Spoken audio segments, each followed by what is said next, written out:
রাতের নীরবতা চারপাশে ছেয়ে আছে। গ্রামের ধারে অবস্থিত ছোট্ট পোস্ট বক্স ধূলিকণার স্বপ্নযাত্রা অফিসিয়াল এর কাছে আজও একটি চিঠি এসেছে। চিঠি হাতে পাওয়ার সঙ্গে সঙ্গে সৌমিলি নামের একটি মেয়ে কৌতূহল ও আগ্রহে ভরে ওঠে। চিঠিটি যেন তাকে একটি নতুন গল্পের ভিতরে টেনে নেয়, একটা গল্প যা আজ রাতেই তাকে ভয়, রহস্য আর অতীতের ছায়ায় ডুবিয়ে দেবে। গ্রামের প্রান্তে অদৃশ্য এক পাহাড়ের ছায়ায় ঢেকে আছে প্রাচীন এক দালান বাড়ি। সামনে বিশাল বটগাছ, যার শাখা প্রশাখা কখনো কোনো মানুষ কেটে ফেলতে পারেনি। পেছনে মা কালীর মন্দির। রাত নামলেই দূর পাহাড়ের অন্ধকার ভেসে আসে, আর ভেসে আসে অদ্ভুত এক ঘণ্টার ধ্বনি।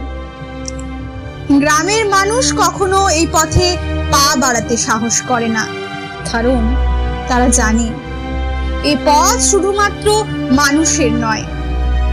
এই পথে ঘুরে বেড়ায় অসংখ্য গভীর রহস্যময় ছায়া, আর সেই ছায়ার আড়ালে ভর করে থাকে অশরীরী প্রেতাত্মা। দালান বাড়ির আঙিনায় দাঁড়িয়ে আছে একটি জবা গাছ। প্রতিদিন সেখানে লাল ফুল ফোটে। ভোরবেলায় দেখা যায় মাটিতে ভেসে ওঠে আলতা মাখা রাঙা চরণের ছাপ। গ্রামবাসীর বিশ্বাস, মা জগৎ জননী নিজে এখানে অবতীর্ণ হন। যে কেউ ভক্তি ও হৃদয়ের গভীর দুঃখ নিয়ে আসে, তার যন্ত্রণার অবসান হয়। কিন্তু এই দালানের অন্তরে লুকিয়ে আছে এক অন্ধকার ইতিহাস। শতাব্দী আগে গ্রামের ধনী জমিদার লোভে অন্ধ হয়ে মন্দিরের গয়না লুট করতে আসে। দালান বাড়ির মালিক আদিত্য এবং তার বোন প্রতিরোধ করতে গিয়েছিলেন, কিন্তু জমিদারের লোকেরা নিষ্ঠুরভাবে তাদের হত্যা করে। সেদিন মাটিতে গড়িয়ে পড়েছিল আদিত্যের রক্ত, আর বোনের শেষ চিৎকার মিলিয়ে গিয়েছিল রাতের ঝড়ে।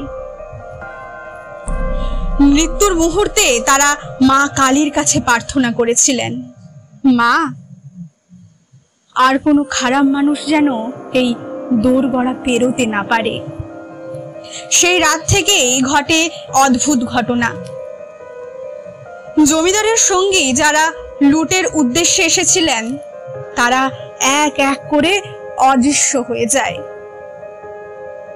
কেউ জানল না তারা কোথায় হারিয়ে গিয়েছে। শোনা যায় পাহাড়ের ভেতরে তারা বন্দী হয়ে আছে ভয়ঙ্কর ভূত পিশাচদের সঙ্গে। আজও যদি কোনো খারাপ মানুষ সেই পথে যায়, সে হঠাৎ অদৃশ্য হয়ে যায়। তারপর থেকে তাকে আর কখনো কেউ দেখতে পায় না। অদৃশ্য পাহাড় আর অভিশপ্ত শক্তি তাকে বাধ্য করে চিরকালের মতো বন্দী থাকতে। তবে যারা ভক্তি আর বিশ্বাস নিয়ে আসে, তাদের জন্য সবকিছু ভিন্ন।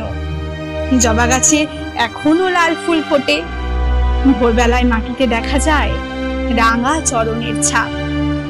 মনে হয় মা নিজে এসে বলেন, সন্তান, আমি আছি। তোমাদের দুঃখ কখনো অশ্রুত থাকবে না।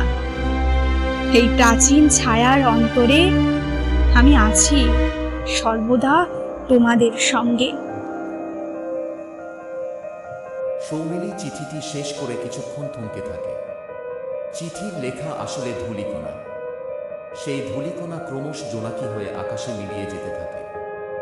ধূলিকণাগুলো এক এক করে তাদের স্বপ্নযাত্রার সফরে ছড়িয়ে পড়ে, পৌঁছে যায় প্রতিটি গল্পপ্রেমীর কল্পনায়। আলো হয়ে, রহস্য হয়ে এবং অদৃশ্যভাবে প্রতিটি স্বপ্নযাত্রায় নিজের ছাপ রেখে যায়।